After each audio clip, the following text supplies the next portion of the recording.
parte de esa alegría que se puede llegar a percibir o que el ser emana viene por ser auténtico con su esencia y no comerse las definiciones que te puede dar el prójimo, que uno las introyecta, ¿no? Porque por un lado, cuando te definen, digamos que te dan un lugar. Y a veces ese lugar puede ser funcional a las heridas de uno o a, sobre todo esto, ¿no? Cuando uno tiene mucha llegada o te empiezan a colocar en ciertos roles con toda una lista de definiciones. Después como que uno queda en contraste cuando uno es un ser complejo, donde tenés un montón de cosas, donde tenés un montón de luces y oscuridades, y si la definición viene encima por el lado de terapeuta o no sé, o emisor de la psicoespiritualidad, hay como una especie de constante persecución del prójimo de que tenés que cumplir ciertos parámetros de luz, ¿no? Ujú. Eh, y creo que cada vez fui encontrando que la mayor luz que puede haber es la sencillez, la simpleza y la aceptación de la complejidad humana. Y cuando lográs aceptar tu complejidad, ya aceptaste la complejidad del mundo. Entonces, hasta la mayor sombra, que bueno, parte de lo que vamos a hablar hoy, ¿no? La sombra de la violencia del hombre y la mujer, se pueden tomar desde la aceptación de esa complejidad y desde la aceptación transformarlo y no estar todo el Como tiempo que como... siento que nos tenemos que repetir muchas veces, o al menos a mí misma, esta sensación de somos procesos vivos, de no estás, sí, o sea, porque de alguna manera, hasta que vos llegaste a tener muchos seguidores, que es importante, digo, como en un punto, en un sistema en donde se puede vivir a través del dinero de esa manera, en donde influencias a través de tu información, de tus movimientos, de lo que vos decidís hacer y ejecutar.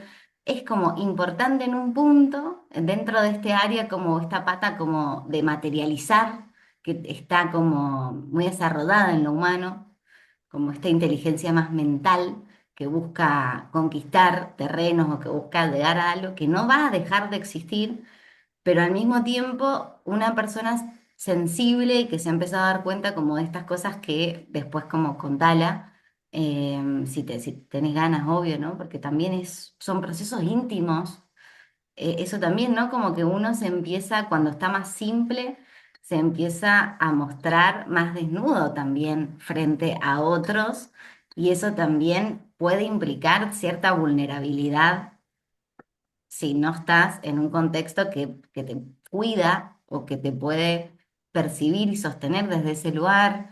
Bueno, entonces en esto de que es complejo, el lenguaje por ahí nos limita, ¿viste? Siento como que estas personitas que me están dando a mí como ráfagas de conciencia o que me ayudan a mí también a mantener mi conciencia, primero me dan mucha libertad de opinión, de poder hablar de mi vida, de poder mostrarme tal cual está sucediendo en mi vida.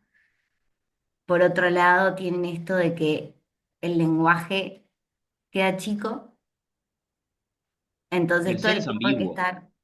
Ujú. O pasa por procesos tu vida en donde tal vez en un momento eso fue certero, pero no se sabe bien cuándo espacio-tiempo va a cambiar esa etiqueta. Sí, y creo que hay un patrón psíquico importante de tomar conciencia que es la decisión que tenemos nosotros ante primero mamá y papá y después al mundo, que es necesitar concluir los procesos en buenos o malos, necesitar definir y sentenciar el proceso vivo de la humanidad en bueno o malo. Entonces estamos todo el tiempo sin darnos cuenta, y a veces dándonos cuenta en el mejor de los casos, colocando en terminología binaria bueno o malo. Entonces, si vos me ayudaste, sos bueno, pero si después te equivocaste y me hiciste un daño, sos malo. Y en realidad sos bueno y malo, o sos positivo y negativo. O sea, el ser humano de por sí, la esencia que hay que realmente concientizar es la ambigüedad y el vínculo es ambivalente. O sea, no hay más vuelta que darle, todo el mundo te va a generar atracción-rechazo, todo el mundo va a tener cosas positivas y negativas. Ahora, el punto es qué tanto endiosamos humanos y qué tanto por complejos de inferioridad nosotros nos empezamos a comer el cuento de soy bueno. ¿No? Jung decía, prefiero ser un hombre completo antes que ser un hombre bueno. Y él decía que el bien y el mal estaba sujeto a la religión. Entonces, mucho a esto, a Dios y el diablo. Y si nosotros ponemos a, no sé, vamos al Dios, que viene a ser, ¿no? el símbolo de la bondad, lo lees en la Biblia, en el Antiguo Testamento, y un asesino de repente. Entonces, ¿qué? Mata a los primogénitos. ¿Qué bueno, malo? digo, es algo muy interesante porque la propia educación va a través de esa calificación binaria constante a concientizar, porque esto después tiene un rol importantísimo en la vinculación y en la pareja, entrando en esto de masculino y femenino. O sea, todo el tiempo el prójimo y mi pareja me hace sentir el que estoy en el cielo y de repente me hace sentir de maneras muy negativas. Entonces, ¿cómo habito la transición entre lo positivo y lo negativo? Con la ambivalencia del vínculo y la ambigüedad del ser humano, O que sea, al final de recordando cuentas, que es ambivalente y que va a cambiar. y que es la comunicación, lo que permite el aprendizaje en el juego de los polos, en la tensión entre lo positivo y lo negativo, es la comunicación. Y la comunicación es propicia cuando hay aceptación de esto. Si no, la comunicación siempre va a ser desde el víctima a victimario, bueno y malo. Sí, me gusta lo que estás diciendo. Estoy leyendo un libro de Pema, después te lo mando al título, está bueno, cuando todo se derrumba se llama. Y ahí veía, habla como de los 8 dharmas y habla de esto, ¿no? Como de 4 polaridades o 8 energías en las que tendemos a caer constantemente.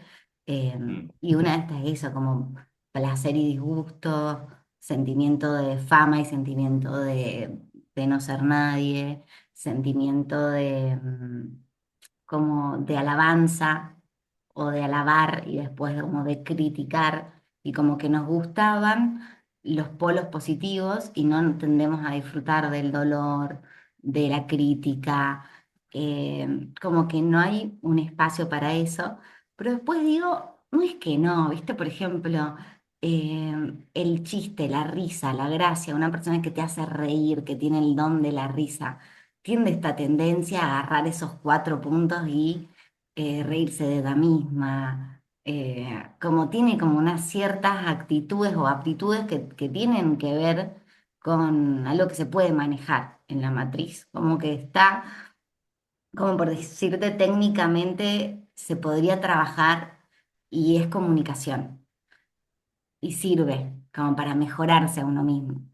Y después también total. está como el lenguaje que no es a través de la palabra, que es el lenguaje que se da de los ojos o del tantra, o de quedarte mirándote con alguien, respirando con alguien, viendo su gestualidad y viendo cómo está, cómo si se puede sostener con su espalda, con sus chakras, con su energía, ¿no? Como que ahí también hay, pero pareciera que no hay tiempo para eso, como que de alguna manera, vos no tenés esta sensación como de que la cosa está apurada. Sí, obvio. Desde muchos lados. En principio he leído las teorías de que el pulso magnético de la Tierra ha aumentado y el tiempo se percibe más rápido.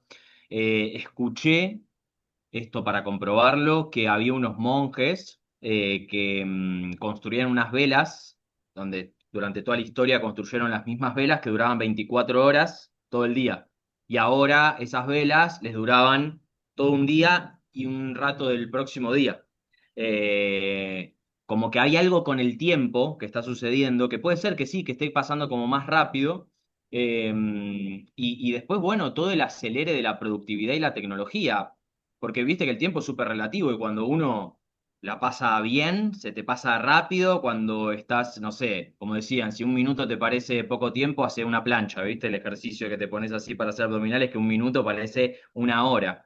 Eh, entonces, hoy en día creo que el ser humano está como con la concepción del tiempo muy acotada y, por ejemplo, esto, no sé, de adelantar los audios, de que la atención ahora está neurodegenerada, o sea, hoy en día sostener la atención está siendo muy complicado y eso hace que como que la mente necesite rápidamente estímulo, estímulo, estímulo, estímulo y no puede estirar el tiempo, no puede aburrirse, no puede dejar que el tiempo pase y percibirlo, necesita el estímulo y cuando estás con tanto estímulo la vida va pasando y vos ni te das cuenta.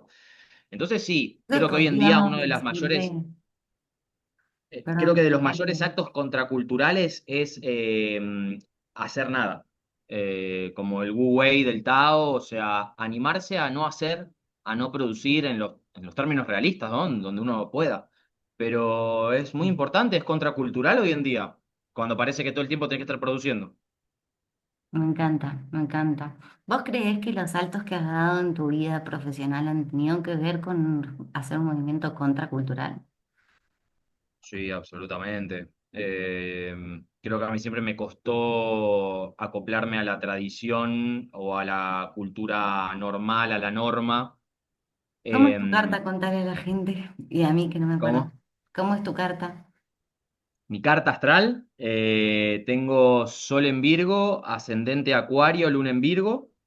Tengo entendido por lo que me han contado que mis energías, mis tres energías fuertes son Virgo, Acuario, Escorpio, porque tengo un stellium en Virgo con mucha energía virginiana, pero en la casa escorpiana, en la casa 8. Y tengo el ascendente y Saturno en Acuario que me dan como una estructura del yo muy acuariana. Entonces, la verdad que sí, yo siento esos tres habitan en mí, están como muy en comunicación, en negociación constante, mi acuariano que me lleva para todos lados, que no hace planes, que le importa, confía en él, se tira y después ve como nada. Eh, y el virginiano que mientras el acuariano va haciendo la suya va viendo todo, ¿viste? Como que lo va conteniendo, le va poniendo planes de acción. Y el escorpiano que me mete a la profundidad y que me permite esto, realmente aceptar mucho la sombra del mundo, mi sombra. Y bueno, trabajo con la sexualidad también, ¿no? Y con el encuentro con la sombra. Por eso también me gusta mucho Jung y en la sexualidad, bueno, todo lo que es el Loco, tantra y... porque los dos tenemos mucho en casa 8 y es la casa de la muerte, del ego y de Escorpio. Yo siento que he pasado por procesos que naturalmente los he visto como desde un lugar, no sé si como extraño a la sociedad, como que no estaba, como, no sé, hasta positivos y negativos, pero por ejemplo, cuando dejé de tomar anticonceptivos, me acuerdo que era como una zafada porque estaba siguiendo el ciclo lunar, como que todavía, como que había que tomar anticonceptivos, como que era lo mejor para no quedarte embarazada y poder tener una vida sexual como sin pensar tanto y ser más independiente, pero era contradictorio a algo que mi cuerpo sentía eh, y me empecé a sentir mejor, pero empecé a entender que tenía como cuatro personalidades, ¿no? Como que acá tenía una energía en esta fase, en esta otra fase no, y sentía que ahí estaba como media descolocada y que fue un buen movimiento, pero me alejaba de esos lugares tal vez sexuales con un otro, porque me daba miedo la no conciencia.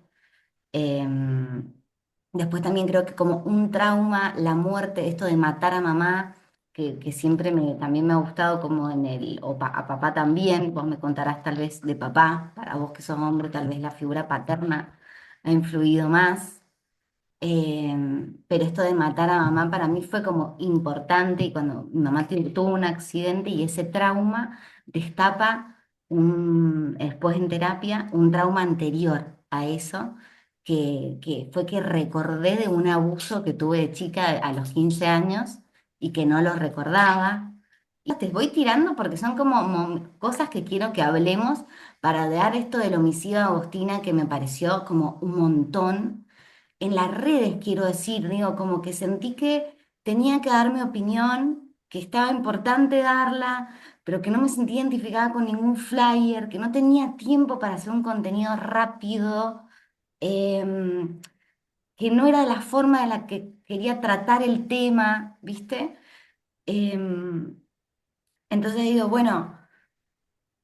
Creo que esto, como desde este lugar en donde nos apuran o que el sistema nervioso está apurado, puede llegar a pasar algo así, como lo que le pasó a Agustín, como que no me sorprende, como que de alguna manera siento que em, estamos muy metidos dentro de esa, parece re viejo lo que voy a decir, como muy antiguo, pero sigo pensando que por momentos estamos metidos en esa rueda de hámster y no nos damos cuenta.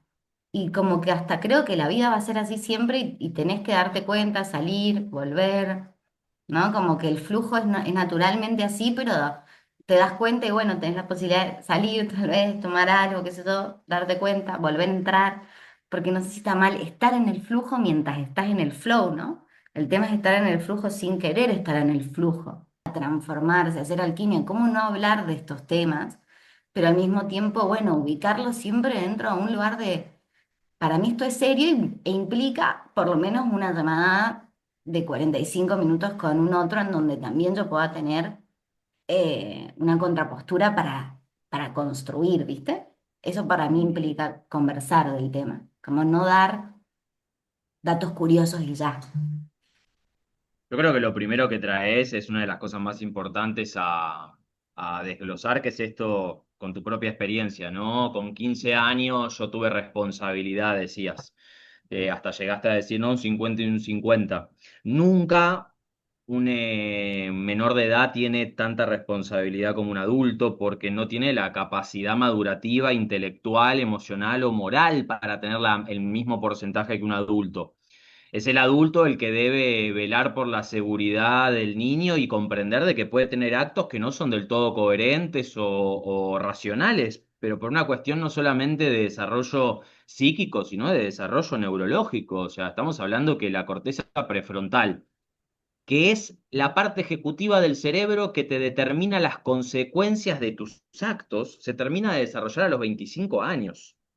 O sea, percibamos que una joven como vos trajiste en tu experiencia de 15 años, está a 10 años de desarrollarse en su completitud para tener todas las capacidades morales y emocionales sobre las consecuencias de tus actos.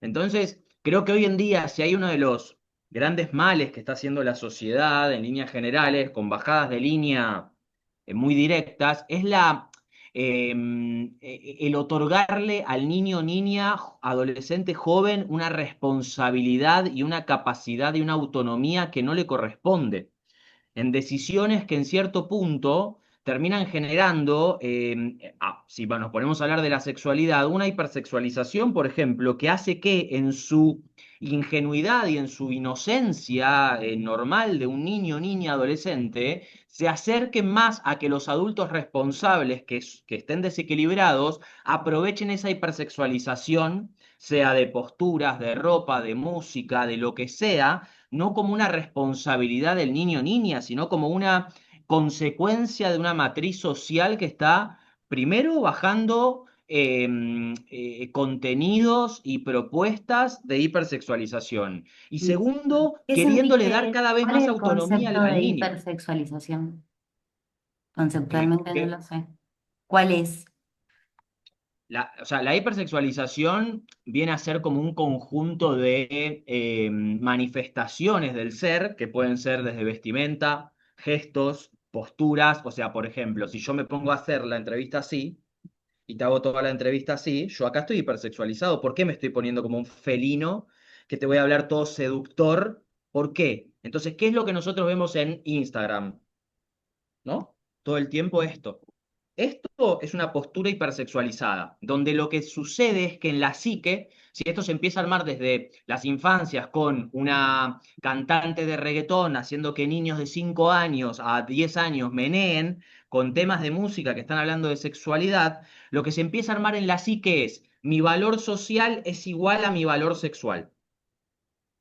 Eso empieza a desarrollar una catarata de conductas donde esto, yo siento que para que tenga valor social y para que en este caso, por ejemplo, la entrevistadora me genere a mí o en la conversación, yo tenga un valor, tengo que gustarle, tengo que generar algo de sexualidad. Entonces empieza a generar una superficialidad y una hipersexualización donde está todo el tiempo latente esa tensión sexual. Claro, ¿a quién es al que más beneficia eso? Al pederasta, al pedófilo. Al que va por la calle y ve a un nenito de 6 años meneando. Al que el nenito de 10 años ya está escuchando, o por ejemplo, hoy la edad Esto donde me empiezan a lleva ver como a la trata de niños, me lleva como a todo eso la como a pornografía todo esto, infantil. claro, como un negocio como muy por detrás que no se sabe mucho tampoco. Sí, o que sí se sabe bastante, hoy en día ya cada vez más, sí, o sea, quienes venimos investigando esto lo sabemos hace décadas, desde un lado extraoficial, pero hoy en día, bueno, ya las redes de pedofilia han salido a la luz, lamentablemente no han tenido muchas consecuencias, las personas que están ahí, que han aparecido en esas listas y que hay pruebas al respecto, han quedado ahí todavía en cargos políticos de primer rango. Más bueno, la desaparición de niños, la trata, la pornografía infantil son cosas que están súper sabidas y conocidas. Y en gran parte, cuando vemos que desde el sistema educativo, desde las grandes cúspides políticas, empiezan a bajar conceptos hipersexualizados, es ahí donde el adulto sano tiene que estar consciente de qué. de que un niño, por ejemplo, esto vos sabés muy bien que yo hablo mucho y refuto mucho la teoría de género. O sea, ¿cómo le vas a pedir a un niño, que defina su identidad sexual? Cuando todavía no tiene la concepción del yo formada, cuando lo último que tiene que hacer un niño es tener una identidad. Es un proceso vivo lo que empezamos diciendo. Entonces, si vos al niño ya de chiquito le sembrás la semilla de que debe identificarse sexualmente, ya lo hipersexualizaste. Porque le estás diciendo que su valor como persona es directamente proporcional a su valor sexual, que te gusta, cómo te gusta. Y ¿Y ahí ya cómo empieza crees que la... sería, esto está buenísimo donde estás llegando, cómo crees que serían indicios que van llegando al niño ahí, cuando se, digamos, qué tipo de preguntas crees que un padre o una madre puede estar haciendo que son incorrectas o que tienen que ver con identificarlo en un momento que no se tiene que identificar? La más concreta de todas, ¿con qué te identificás? ¿Cómo te autopercibís? Eh, Como un si padre un- queriendo saber el género de su hijo ya, de Absolutamente, niño. como algo fijo, como algo rígido, sin entender que es así, que está siendo flexible en ese momento porque está en plena formación. La identidad no debe ser parte, la identidad no debe ser una cuestión en el niño.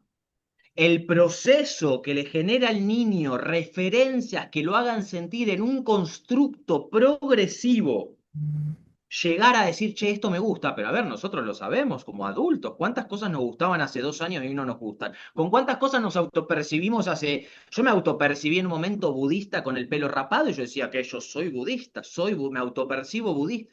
Y listo, y fue una etapa de mi vida que me dejó cosas que se sintetizó, pero a ver, y acá está el punto madre.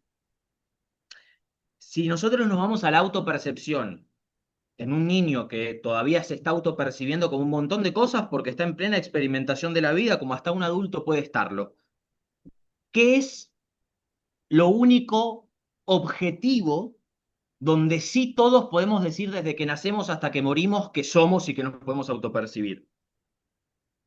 Nuestra naturaleza de ser un Homo sapiens sapiens, que somos un Homo sapiens sapiens con un cromosoma tal, un ADN, eso, o sea, un ser natural. Después, somos la definición hasta antes de los estudios de género, era que nosotros somos seres psicobiosociales. Entonces, nuestra biología va generando una subjetividad sumergida en una cultura, desde casa hasta la cultura en la que nací. Si nací acá o nací en Marruecos, es distinto. Entonces, el bio es lo que se está quitando, pero el peligro es que el bio es lo único objetivo y observable. Es la única referencia que nos deja a todos en el mismo lugar. Somos todos seres humanos. Pero claro, cuando te pones a ver, pará. ¿Y por qué tanto ímpetu en quitar la nota natural? ¿Por qué tanto ímpetu en eso? Vamos a la ONU, vamos a la UNESCO, la rama educativa de la ONU. Ellos tienen una propuesta para el mundo, el transhumanismo. Lo dijo el primer presidente de la UNESCO, que, oh casualidad, era un biólogo. El hermano, creo, primo, creo, hermano de Aldous Huxley, de Un Mundo Feliz. ¿Y qué dice el transhumanismo? Crearemos otra especie de la mano de la tecnología. O sea, te vas a poder autopercibir como quieras de la mano de la tecnología. O sea, el Homo sapiens sapiens, descartalo, no sirve más. Ahora viene el Homo Deus, el poshumano. ¿Cómo haces vos que una especie entera quiera cambiar de especie, de genética, quitándole su conexión natural? Esa es la manera en la cual, y ahí es donde yo entendía, por eso tanto ímpetu en desnaturalizar al ser. Porque en su momento, y ahora ya era esta nueva corriente de la psicología social, de la sociología, es interdisciplinario, los estudios de género, que pretenden que el niño se identifique con algo, ¿no? Fervientemente en edades muy tempranas. Eh, y veníamos a esto de, yo lo que había percibido era, porque bueno, soy bastante naturista, viví mucho en reservas naturales, me crié en Buenos Aires, en Capital Federal, y me fui rápidamente de ahí porque no concebía una vida sin naturaleza. Y me fue llamando la atención cómo yo veía la sociedad 50, 60, 70 años atrás y cómo Hong Kong era un pueblo pesquero de repente y hoy en día es una urbe gigante, una metrópolis enorme. Y siempre me llamó la atención de cómo fueron depredando la naturaleza y la fueron quitando del mundo exterior al punto que terminamos todos encerrados en cajitas, mendigando un poco de pasto y tratando de tener un poquito de sol por la ventana, desconectados de la naturaleza. Pero acá dije, esto lo llevaron a otro nivel, lograron meterse dentro de la psique y sacar la naturaleza de adentro. O sea, ya no solo sacaron la naturaleza afuera, la quieren sacar de adentro. Si vos me sacás la naturaleza adentro, yo hago lo que sea, si total, ¿qué importa? Mientras la tecnología sea fiel a mi deseo, y acá donde viene la hegemonía del deseo, el capricho de que yo soy lo que quiero ser, como quiero ser, porque la tecnología me lo provee. Entonces acá hay un punto muy importante que después, bueno, lo dejo ahí como la punta de un ovillo. La desnaturalización del ser, que lleva a la distorsión total de la psique. Esto hay un lenguaje por debajo de cuando yo te contaba como esta situación mía donde no lo estaba analizando desde un lugar moral o legal o desde un lugar como estaba siéndote totalmente honesta. Primero que no fue un abuso de magnitud, o sea, fue simplemente, digamos, no fue una violencia donde eh, tuvieron, me agarraron o tuvieron sexualmente conmigo, siente como una tocada, un acercamiento, ¿no? Como un momento en donde yo me di cuenta y que creo que pude frenar. Y creo que después con los años, con el tiempo, con mi trabajo personal, de sanar esa herida o de verla, de juzgarla, de que me duela y después sanarla, hay un laburo de decir, che, yo ahí estaba en una cultura hipersexualizada, ya estaba, ya existía a mis 14 años eso, digamos. La mujer tenía que ir vestidita a un cumpleaños de 15 años y tenía que ser una princesa y no podía escupir y tenía que bailar con tacos, ¿viste? Y no podía, como había un montón de cosas en mi cabeza en donde qué era ser una mujer aceptada, bella, con estas connotaciones positivas y mucho enfoque en que lo negativo había que ocultarlo, no serlo.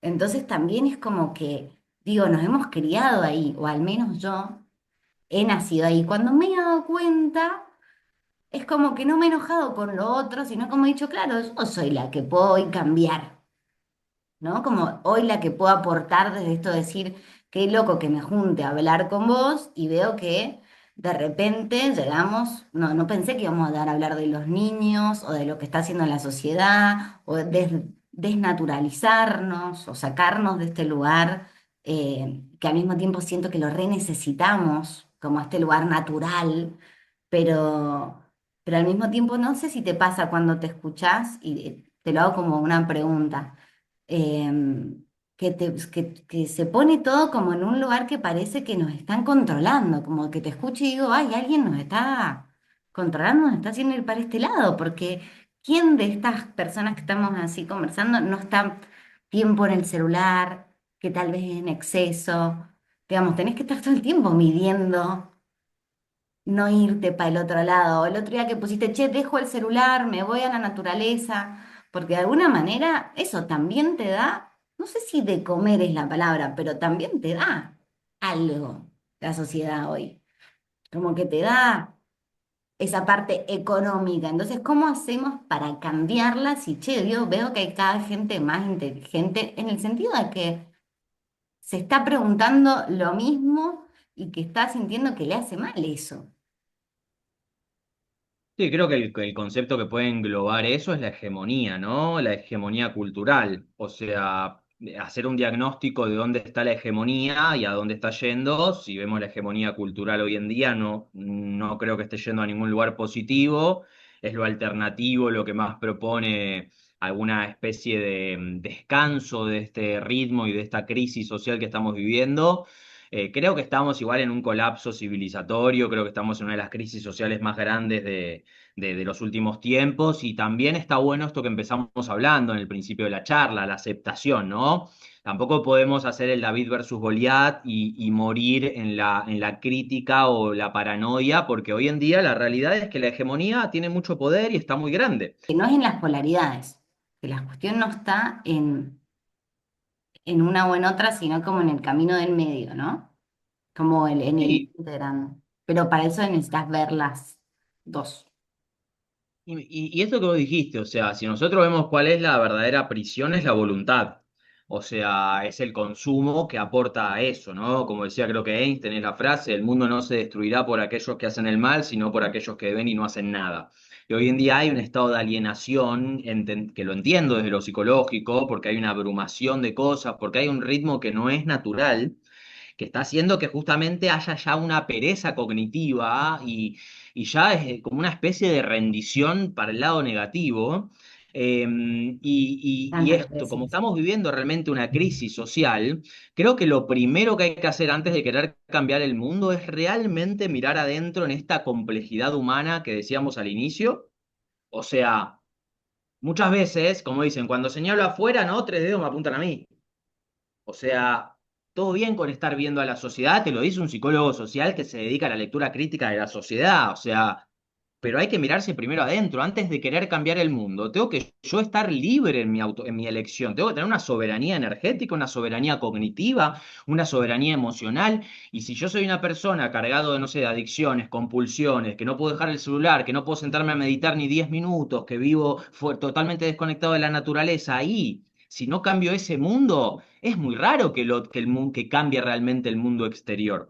Hay un punto donde siento que ya hemos llegado a un estado del mundo donde lo primero que hay que hacer es generar la libertad interior, la libertad espiritual, la libertad que realmente empezás a sentir cuando te metes adentro, al gran fractal de la vida, al átomo interior, donde empiezan a pasar cosas que son del orden de lo sobrenatural para la normalidad social que vivimos hoy.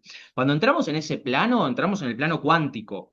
Y ya sabemos que hoy en día todo este, vos hablaste de control, está patentado como a través de las pantallas generan ondas vibratorias que te cambian tus ondas cerebrales. Por ejemplo, está comprobado que hoy en día analizan la lluvia después de las estelas en el cielo y tienen hasta arsénico a 5 veces más de lo que tendría que haber, hasta litio hay en los aires. Un médico en Sí, San Luis ya, lo todo hizo. esto que decías, que también tiene que ver con la parte virginiana tuya, me parece, estimo, como esta hipersensibilidad. O sea, o esto que sentís como que se había puesto Argentina o donde estabas más en Latinoamérica, esta sensación de oscuridad, de que había de que había ciertas sutilezas, que has estado, yo me acuerdo, comentando mucho a través de lo del ecosistema y demás, porque estamos hablando de un montón de cosas que me parecen que son como fuertes y que no sé si, que estaría bueno saber cómo haces ese proceso, como cómo siente Santiago esto negativo, cómo lo transforma en un accionar positivo, cómo, ¿no? Como cómo le dando, vas tomando decisiones de acuerdo a estas cosas que vas viendo, que decís, bueno, acá estoy mucho tiempo en el celular, acá estoy viendo esto de la contaminación medioambiental, me tengo que ir a España. ¿Cómo haces esas transformaciones? Conectando con el plano cuántico y el lenguaje vibracional. O sea, sabemos que el átomo es 99,99% vacío. Entonces es importante empezar a entrar en estados más profundos de conciencia. En mi caso, me lo dio la meditación trascendental, sentarme a respirar hasta entrar en capas profundas y en estados profundos de conciencia que me hagan percibir otra realidad, que me hagan sentir más la energía que penetra la materia. Somos un mundo muy materialista y una especie educada con un eje central en el sentido de la vista. Y la vista es el sentido más engañoso de todos porque si, a todos nos han enseñado que la realidad es lo tangible, que la realidad es lo que vemos y lo que podemos tocar. Sin embargo, ya está súper comprobado de que el átomo es 99,99% vacío. Entonces, si yo empiezo a habitar el plano del vacío, de la meditación, de trascender los sentidos, de lo transensorial, empiezo a tener una vivencia más integral de la vida, donde cuando yo vea, por ejemplo, no sé si están al tanto de lo que es la técnica VEO, visión extraocular, gente que logra, y se enseñan en chicos, los chicos lo logran más rápido, los niños y las niñas, logran ver con los ojos cerrados. Empiezan por colores, siguen por figuras, pueden leer después tranquilamente. Y lo que manifiestan es que ellos lo que hacen es tener una frecuencia vibratoria con la verdad más allá de los sentidos. Entonces, lo que te permite eso es que cuando vos escuchas a una persona, cuando vos entras a un ambiente, cuando vos ves una película, cuando escuchás a un político, perciba, acá hay una vibración no disonante. Como yo ya estoy conectado con una vibración esencial, no estoy consumiendo superficialidad todos los días, sino que estoy conectado con algo trascendental, percibo el plástico, percibo lo artificial, lo ilusorio, percibo el engaño. Se percibe en el ambiente, es como cuando vos estás con una persona que te transmite doble intención, o cuando entras a un ambiente que está muy sobrecargado energéticamente. Esas cosas es poder percibir lo sutil, que es lo que en cierto punto, entiendo yo, se fue quitando y se fue deteriorando como capacidad intuitiva del ser. Entonces estamos viviendo una realidad fragmentada, guiada por los sentidos, guiado por lo maquillado. Por ejemplo, vamos a poner un ejemplo bien básico. Hoy en día, si nosotros vemos a los referentes que siguen la masa, son personas que están decoradas constantemente, entre maquillajes, operaciones, 20.000 prendas de ropa, de alta gama, lo que sea. Si yo veo la realidad, si yo percibo la energía, lo que veo ahí no es belleza, es carencia. ¿No? Dime lo que ostentas y te diré lo que careces. Una persona que se muestra así, toda maquillada, ahí no hay belleza, ahí no hay brillo, ahí hay carencia. Una persona que te ostenta el auto de última gama, ahí no hay riqueza, ahí hay pobreza. ¿Pero por qué? Porque tengo que, ¿y cuál es la base? Y esto es del budismo, la intención. ¿Cuál es la intención detrás de eso? Entonces ahí cuando uno empieza a percibir, empezás a percibir ese plano sutil, de repente te das cuenta cuando estás en un ambiente donde las intenciones alrededor no son benévolas, no son sencillas, no son esenciales, son complejas, tienen dobles intenciones. Yo trabajo con Tantra, por ejemplo. ¿Y qué dice el Tantra? Para que el Tantra opere, no debe haber dobles intenciones. Tantra es verdad. O sea que no importa si yo estoy desequilibrado, si yo soy transparente y digo, che, mira, me siento así, ya está, eso es puro. No es que lo puro y lo auténtico tiene que ser positivo, tiene que ser real. Pero si yo estoy mal y lo tapo y digo, hola, ¿qué tal? Santiago Fran aquí, todo. Eso ya es antitántrico, eso es oscuro, eso no es real. Y cuando empezás a entrar en esos planos sutiles, ya está, la mentira cae por su propio peso. Pero a ver, voy al inicio, que caiga la propia mentira por su propio peso primero, que te mires al espejo con tanta sutileza que veas tus mecanismos de engaño y autoengaño más instintivos, Bueno, vuelvo del a más... eso, como cómo hacer como sociedad y como individuo.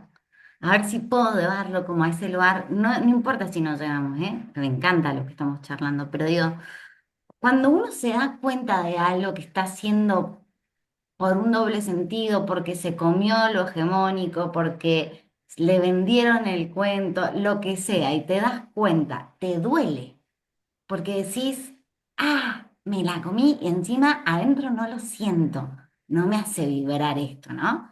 Y te mirás al espejo y decís, qué falso, qué falsa, qué, ¿no? Como esta sensación de, en esa autocrítica hay una especie de pegarse, de lastimarse, de decirse, che, esto no estuvo bueno, Julieta. Entonces, ese proceso generalmente precisa, por lo que yo voy viendo en la experiencia, de cierta soledad o de una intimidad con un otro muy, muy grande como para poder llorar y desarmarte, como si esa creencia se fuera a través de un llanto, como si, como si de repente a través de poder decirlo en un vínculo, que es donde nosotros creemos, creo yo, vos, yo, las personas que trabajamos en esto, que el vínculo a mí me ayuda naturalmente a hacerlo más fácil, a verme, a decir, ah, mirá, estaba pensando esto y gracias a que tengo, que te amo, que siento amor, que siento intimidad, que siento confianza, puedo ver algo mío que se puede ir desarmando y no duele tanto. Porque de repente Mm. de cajón es como, ok, está lo hegemónico, está lo que vos acabás de plantear socialmente. Cuesta salir porque generalmente los más cercanos a vos también están en esa.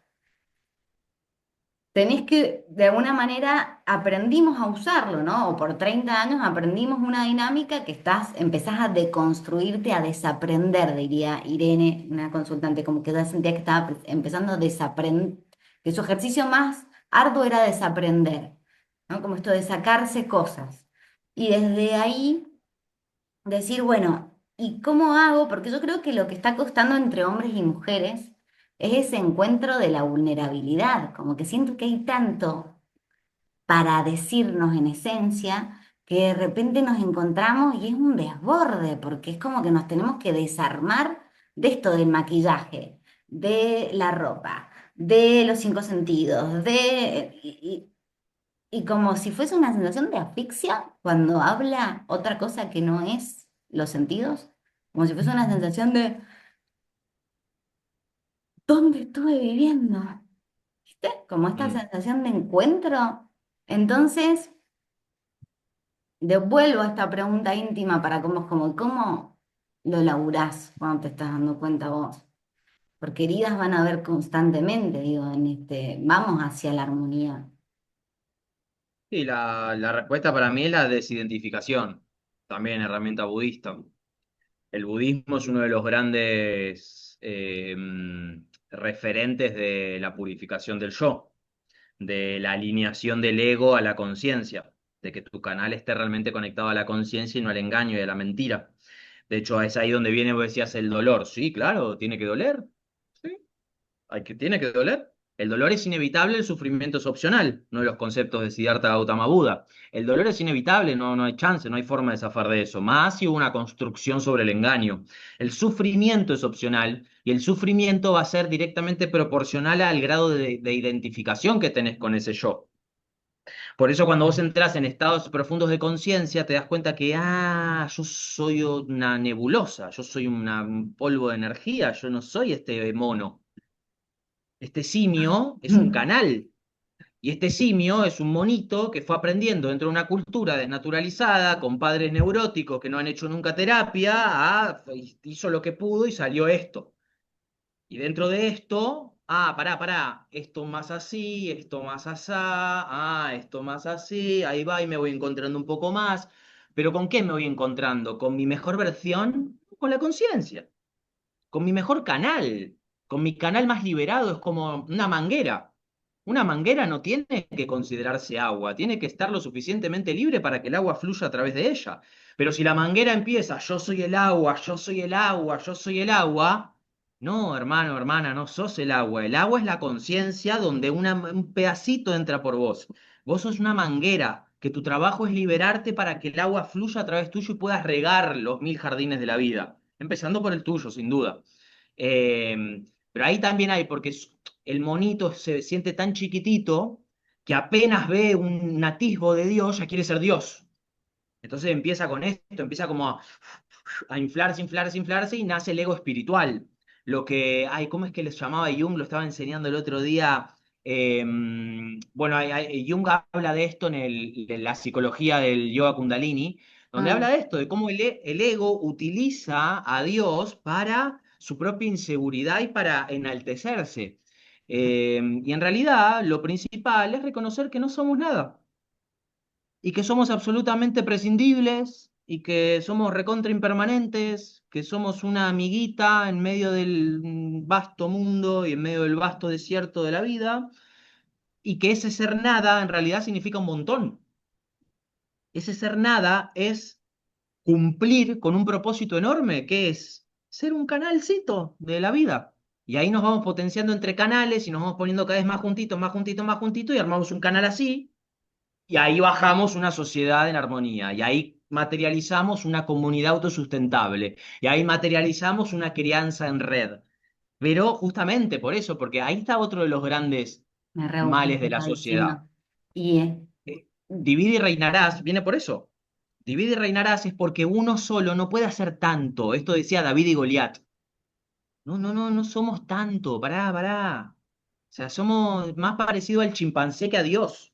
Entonces, pará, elabora tu simio para que cada vez Dios entre más en vos, agradecé, humildad. Fíjate a ver qué hace mi simio que obstaculiza a Dios.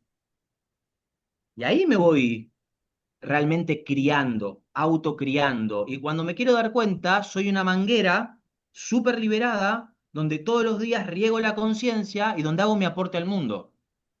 Y ahí me voy conectando con personitas que están laburadas, con personitas que fueron purificando su canal, y juntos, sí, podemos llenar una pileta hermosa para que se bañen muchas personas, juntos. Me encanta. Quiero que hablemos de dos temas, la parte sistémica. Y si quieren, Safi, Isa, si quieren hacer alguna pregunta o aportar o llevar la conversación hacia algún lugar, tírenlo. Em, Esto de lo sistémico también me gustó como, no me lo había imaginado, viste, lo sistémico siempre me lo había imaginado como más en red y en una entretejido, en una tela de araña, si se quiere, o en algo más circular y como con puntitos en el dibujito. Y, y hoy me hiciste ver como un sistema puede ser un canal, ¿no? Como este canal que se va agrandando, que me pareció re bonita la imagen que se puede hacer. Y hablamos esto de como el género, lo sistémico, cuando definíamos como el título para, y me gustaría que cuentes un poquito, o a mí que me cuentes, o al menos yo quiero aprender un poco de eso. Siento que vos tenés un montón de conocimientos, Santi, también, como tenés muy buena memoria, el conocimiento, ¿sentís que la información te va bajando? Como que sentís que es eso lo que tenés que decir, o te pones un plano mental ahí. Por eso propongo tanto la meditación. Mi primera universidad fue la meditación. O sea, yo me fui de la ciudad al medio del monte a construir autosustentabilidad, a aprender permacultura y a meditar horas y horas por día. Algo que hoy no hago porque hoy no tengo la misma retención de atención, porque el mundo como está y porque siento que hubo como una base en la cual entre que me acomodé y entre que ya me funciona, sí Ah, pulso a meditar cada vez más porque me hace muy bien, y cada vez que medito me doy cuenta que, es el espacio donde más aprendo y donde más me nutro. En esa meditación de horas y horas por día, donde lo único que hacía era estar en medio de la natura meditando, ahí tuve claridades que después leía, o que después leía en bestsellers, porque claro, el conocimiento es de todos. Entonces esta manguera, cuando se conecta a la fuente, más o menos bajamos todos la misma info.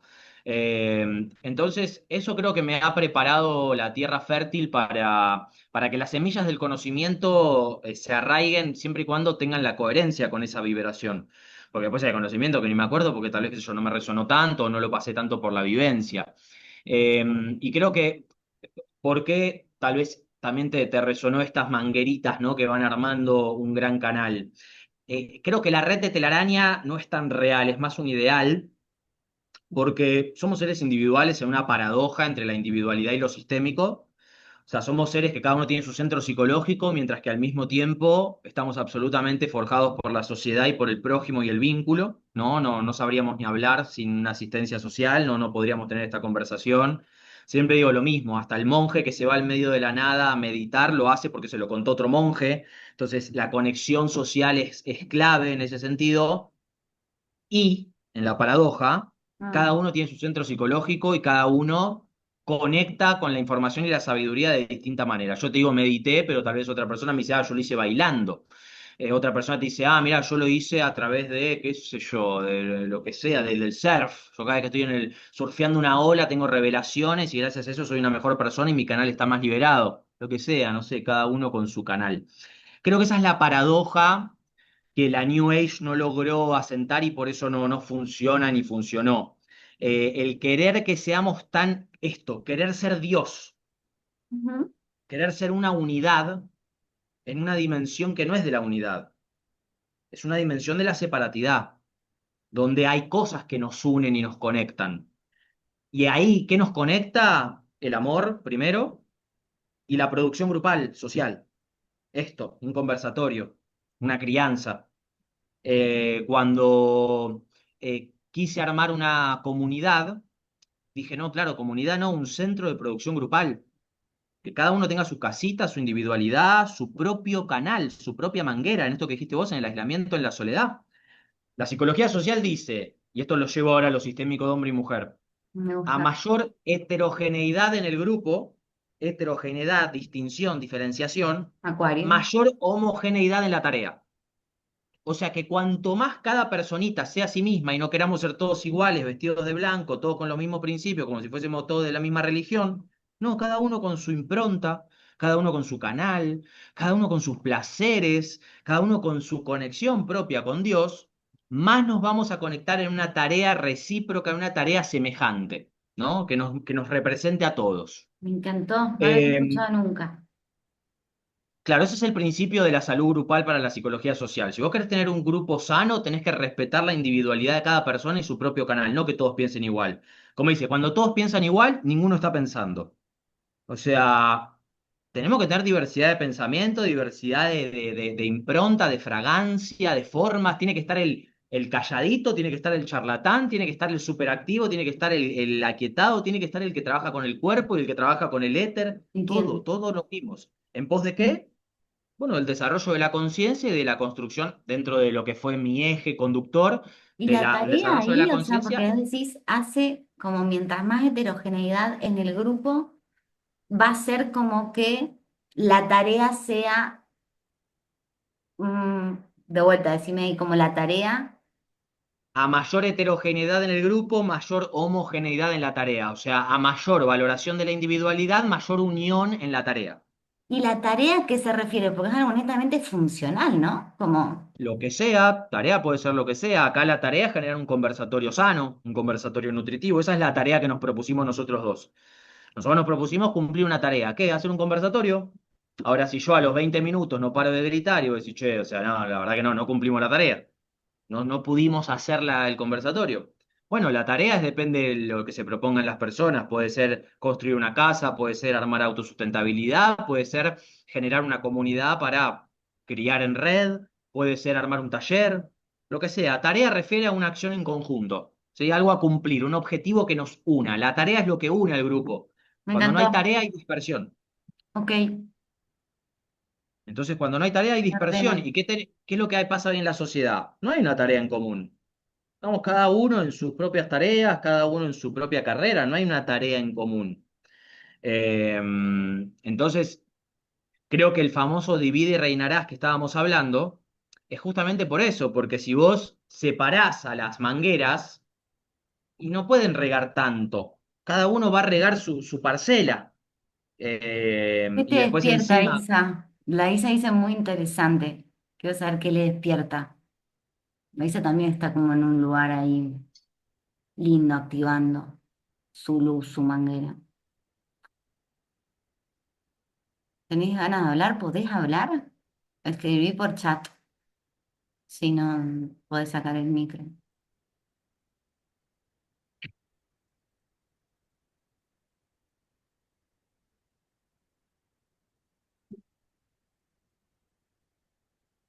Bueno, no ha opinado, no sé si está. A ver acá. está bueno preguntarse, ¿cuál es mi tarea? Ah, está en un lugar con ruido.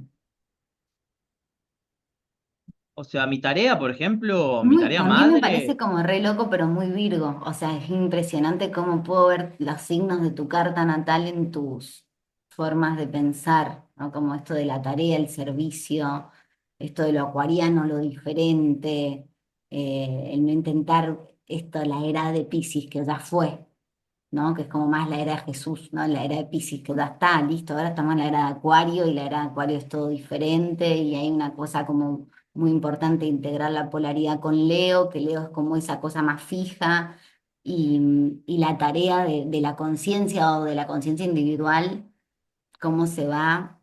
O sea, sería algo así como voy entendiendo yo, mientras más, viste que se viene como ahora Júpiter en Leo, como toda una energía de que la propia autenticidad te va a desnudar. Ya no hace falta ni siquiera intentar ser auténtico, sino que hay una sensación como de que te desnudás a vos siendo vos y ahí decís, ah, es esto y no hay forma de que pueda volver a lo anterior, porque es como si no te entrara el traje, ¿viste? O la ropa anterior, es como decir, bueno, Que a mí me gusta mucho el concepto, llamamos caos al orden que aún no comprendemos. Y en la autenticidad muchas veces el caos nos lleva al orden. Entonces, si yo soy auténtico, de repente en la autenticidad corrí, me tropecé y cuando me caí, caí sobre la abundancia, ¿viste? Decís, ah, mirá, o sea, llegué así. Obviamente sí hay una intención matemática de decir, bueno, a mayor frecuencia vibratoria que sostenga en mi día, más amena será la materialización. Pero como somos seres re complejos, tal vez, ¿viste? Nos armamos un licuado de frustración, ansiedad, amor, buenas intenciones, errores, y te tomaste ese licuado y tu materialización fue como a tropezones. Ahora, si yo todos los días que me levanto, me observo mi... Y acá es donde está el punto, porque el objetivo suele ser muchas veces material, ¿no? Yo quiero esto. Y en realidad, esto no lo dice Santi, esto te lo trae el budismo y te lo trae la física cuántica, vos tenés que percibir la vibración que querés. Después el cómo, déjalo, que la ¿Y vida te cómo te sorprenda. va pasando esto de re curiosa, pero en tu intimidad, en tu vida, cómo te va pasando eso? Como, ¿cuáles son tus objetivos? ¿Qué sentís que querés? ¿O ¿Cuáles cómo son mis? claro, cuáles son tus esas, como sentís que tenés objetivos materiales o que hay algo que tiene más que ver con una vibración? Yo siento que tengo objetivos vibracionales, sobre todo tengo visualizaciones donde la visualización es teatral, es mi cuerpo en total salud, abierto, abundante y percibo como elementos alrededor felicidad, plenitud. Esa es la vibración, esa es la escena que recreo para que yo sienta eso en mi átomo. ¿Por qué? Y aparte, este es el conector principal de la psicoespiritualidad. El deseo, esto es psicología básica, el deseo parte de la falta, ¿sí? Yo deseo un mate porque me falta, no lo tengo. Inclusive si ya lo tengo, puedo desear que eso nunca termine, porque una relación. ¿Por qué? Porque me falta la certeza. Entonces siempre el deseo parte de una falta. Esa es una gran trampa, porque así como la psicología te dice el deseo es el motor del psiquismo y la psicología ve al no deseo como la muerte en vida, el budismo dice que el deseo es la causa del sufrimiento. Justamente ¿por qué? Porque está muy regido a la falta. Pero si yo empiezo a desear, no desde la falta, sino desde lo que quiero realmente, desde la sensación que ya lo tengo, entonces es otra el agua con la que riego. Y esta es la materialización según el budismo y la física cuántica. Vos tenés que sentir lo que querés, no pensar que lo querés, porque no lo tenés. Siento que me falta. No, no, no. Siento que ya está hecho. De hecho, hoy estaba estudiando a la cultura, la civilización aymara de Chile, que ellos dicen que el futuro está atrás y el pasado está adelante. Porque el pasado es lo que vemos, lo que ya está visto, es lo que tiene referencias para caminar. Y el futuro es lo que no vemos, lo que no tenemos referencia. Entonces te trae esa visión. Me encanta. Entonces, claro, de repente es traer el futuro con Ujú. las referencias del pasado que veo. ¿Cuáles son las referencias del pasado? Mis estudios en budismo, mi capacidad de meditación, mis errores que me recuerdan de que, che, no vayas por allá, porque ya fuiste por ahí, te chocaste. Y entonces cuando yo empiezo a observar todo lo que traigo y lo que hoy puedo sintetizar en mi frecuencia vibratoria, el pasado empieza a ser presente, empieza a venir. Entonces, de repente, lo que deseo ya se empieza a materializar en el presente. Entonces, es un trabajo como Mm, de, yo suelo decir que es como bañarte. O sea, si vos reconoces cuando decís, uy, tengo olor, me tengo que bañar, reconoce, uy, mi vibración está baja, tengo que hacer algo para elevarla. Y esa ujú. frecuencia vibratoria se eleva bastante fácil, ¿eh? Porque es naturaleza, no es tipo, no es algo exógeno que te trae, no sé, el misterio de una filosofía antigua. No, no, es natural. Somos seres vibratorios, el átomo vibra, todo es vibración. ¿Y qué es una frecuencia vibratoria? Es ciencia esto, ¿eh? O sea, es ciencia básica. La frecuencia vibratoria es la oscilación de una onda. Entonces, si la onda tiene mucha oscilación, la frecuencia es alta. Por ejemplo, el agradecimiento, el amor, la alegría, la felicidad, todo lo que ya sabemos que vibra alto, que lo puedes teorizar 25 veces, pero todos sabemos lo que es lindo y agradable y positivo, y lo que, a no ser que tengas un trastorno de la personalidad o una mente muy mambiada, todos entendemos de lo que es lindo y lo que es feo. Y la frecuencia vibratoria baja es la oscilación de la onda baja, lenta, lo pesado, lo denso. Si yo me levanto diciendo, uy, la reputa, qué paja este mundo y tengo que salir ahora, tengo que hacer esto, yo lo que tengo que entender ahí, que en subtítulos, es que yo estoy regando mi planta con agua podrida, no va a crecer tanto. Cada momento, cada emanación vibratoria compone el agua con la cual vas a regar tu fruto. Entonces, si yo me levanto y en vez de entrar en esa, o en vez de ponerme a ver historias de las crisis y de la muerte y de la guerra, me levanto y digo, ah, gracias vida, un día más, gracias salud, gracias cuerpito, amo la existencia, soy amor, lo que quieras decir vos que te genere esto, quiere decir que yo voy a estar regando, ese es el subtítulo del guión de la vida, regando con un agua muy fértil, con un agua muy pura. Mi fruto va a crecer, seguramente materialice lo que me genere esto y no lo que me genere esto. Entonces, así como te bañás, tenés que tener esa noción de la frecuencia vibratoria. Sos cada vez más consciente cuanto más sutilices tu cuerpo por ley de resonancia, cuanto más amor tengas en tu vida, cuanto más recibas y te conectes con estados de entrega, cuanto más agradezcas la existencia, cuanto más palabras bonitas o imágenes bonitas veas y no feas. Yo, por ejemplo, no sé, pongo un ejemplo cotidiano. A mí me Eso gustan sí. relativamente las películas de suspenso o terror. Siempre me gustaron como meterme en el mundo así. Soy actor, trabajé, fui parte de una cooperativa teatral 3 4 años de mi vida. Me gusta mucho el arte actoral y me gusta el drama, el suspenso. Sin embargo, no puedo mirar tanto de eso porque mi frecuencia vibratoria empieza a entrar en estados negativos. Entonces todo bien, pero no sé, yo he tenido mucho contacto con cuestiones paranormales en mi vida personal. O sea, para que te des una idea, hasta un espíritu me avisó que estaban por violar a una amiga y gracias al aviso de ese espíritu yo intercedí en la situación. O sea, estoy muy conectado a los planos paranormales, sutiles de la vida. Entonces me gusta investigar y ver qué está pasando ahí. Claro, hay momentos donde estoy viendo videos paranormales a la 1 de la mañana y empiezo a sentir una vibración que digo, así como si llegaste de un día largo y te sentiste el olor, ya estoy sintiendo una frecuencia vibratoria baja. Estoy sintiendo el pecho cerrado, la respiración acortada, más tensión en el cuerpo, no estoy sintiendo, ah, estoy sintiendo eso, estoy sintiendo esto. Entonces, ¿qué es eso? Mi regadera se está llenando con vibraciones bajas. Listo, Santi, suficiente. Aquí reina el amor y solo el amor. Aquí reina el amor y solo el amor. Viva la vida, amo la naturaleza y empiezo a meterle a esa regadera vibraciones elevadas. De esa manera es como voy haciendo un balance en la vida. Y me doy cuenta que cuanto más impecable soy con la frecuencia vibratoria, más se dan las cosas a niveles que aparentan ser absurdos cuando en realidad son naturales, materializaciones directas de un canal conectado. Me encanta lo que estás diciendo. Em, de sistema y género querías hablar algo de lo de Agustina, del femicidio, de todos estos nombres. ¿Tenés como una síntesis o existe un proceso en relación a eso?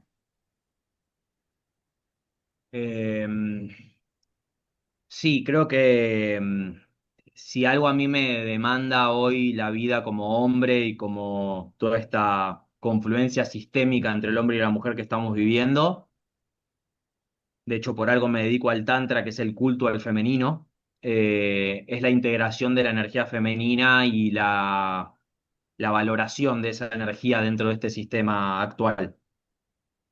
Creo que el sistema se ha vuelto predominantemente masculino, donde la receptividad en líneas generales no está presente, donde es todo ir hacia, donde es todo penetrar al mundo, penetrar el presente con productividad, con esta cosa del futuro adelante, ¿no? Como la penetración del futuro. Y la energía femenina a mí me trae a la receptividad de poder justamente esto, percibir, ¿no? ¿Qué está pasando? Percibir, che, frenemos un poco y percibamos en dónde estamos posicionados. Entonces, si hay algo que creo que el masculino debe integrar hoy es esa energía femenina de ser más receptivo a ver qué está pasando realmente para entender nuestra historia y de esa manera eh, sentir la incoherencia de un sistema que nos ha creado la ilusión de que la tenemos clara y que en realidad creo que poco el hombre tiene en claro de sí mismo porque niega una parte importantísima de su ser, que es su feminidad, que es su sensibilidad, su poder decir, che, está bueno esto que dice. Che, ¿es la forma verdaderamente? Si algo he admirado de la mujer a lo largo de mis años de adultez y de vinculación, es la capacidad humilde que puedo percibir a diferencia del hombre. Una humildad que para mí viene de la mano de poder sostener procesos dolorosos, como por ejemplo puede ser la gestación de un ser y un parto, la menstruación. O sea, ustedes tienen una capacidad de sostener la incomodidad que para mí es admirable, que el hombre no creo que la tenga naturalmente, el hombre tiende más a lo incómodo, pegar un manotazo e irse, a pegar un portazo, a escaparse de las cosas, y en eso se escapa de su propia sombra. Entonces no puede nunca realmente terminar de hacer una autocrítica real porque no sostiene la incomodidad del dolor propio, como si para mí lo sostienen ustedes. Yo creo que si el hombre tuviese que pasar por la menstruación, se volvería loco, por ejemplo. Ustedes tienen naturalmente esta capacidad de sostener el propio dolor, y para mí es una capacidad femenina receptiva que cuando el hombre la empieza a tener, te das cuenta que, fui un tonto muchas veces, nos han criado de manera muy básica, y también eso nos permite salir de un rol muy rígido y reduccionista, que es esto, el hombre es básico, no, el hombre es básico. No, para mí no es así. Para mí el hombre es más simple, pero esa simpleza puede ser muy profunda y puede ser muy sabia si se conecta con la receptividad de poder sentirse y profundizar en su simpleza y en sus necesidades y en lo que realmente le hace bien. Eh, entonces, cuando empezamos a integrar ese femenino, nuestra simpleza se vuelve profunda. Cuando no integramos el femenino, la simpleza es básica porque vive expulsando, no permite que la simpleza profundice. Es una simpleza reduccionista que tiende con, no, y bueno, las cosas son así, bueno, no molestes, no reduzco. Pero cuando nosotros integramos el femenino, esa simpleza se vuelve como muy profunda, de decir, che, pero hay una gran contención en lo sencillo y en lo simple. Y eso para mí es una virtud masculina que va de la mano de la quietud, de la meditación, de la serenidad, de esta seguridad que el masculino puede propiciar sin tanta cosa, simplemente siendo. Entonces, si algo Wow, valoro qué mucho en bueno los hombres eso, que lo me... resiento. ¿Cómo es eso? Como una simplicidad que puedes sostener simplemente siendo, dijiste. Sí, Lo sí, sí. resiento eso. Pero esa simplicidad se vuelve reduccionista y paradójicamente compleja cuando le tememos a la sensibilidad. Entonces, ¿Cuál creo es que el tu primer hombre, crisis en tu vida que puedes identificar como con el femenino, con darte cuenta de esto? bueno, yo me crié entre mujeres, soy el único hombre prácticamente de mi familia, me crié con dos hermanas y dos primas que nos criamos los cinco como hermanos. Entonces la feminidad estuvo siempre alrededor mío, de hecho cuando era preadolescente yo cuestioné si era mujer porque me identificaba tanto con la subcultura femenina que dije, che, entonces no soy hombre, si me agarraba la teoría de género me hacía trans, pero no, realmente era no, en serio lo digo, de verdad. Me hubiesen dicho que tenía disforia de género y en realidad simplemente estaba analizando y percibiendo mis energías masculino y femenino dentro de dos subculturas muy distintas.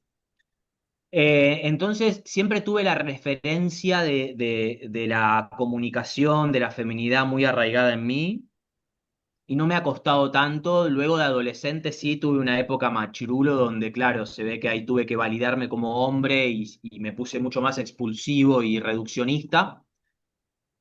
Pero bueno, siempre la feminidad a mí me pareció con más significado que la masculinidad. Yo me iba a la mesa de las mujeres, tenía muchas más amigas mujeres y lo que te iba a comentar hace un rato, hoy en día, inclusive también me llevo mejor con las mujeres, hasta que conecto con hombres que tienen esta sensibilidad y es hermoso porque podés percibir.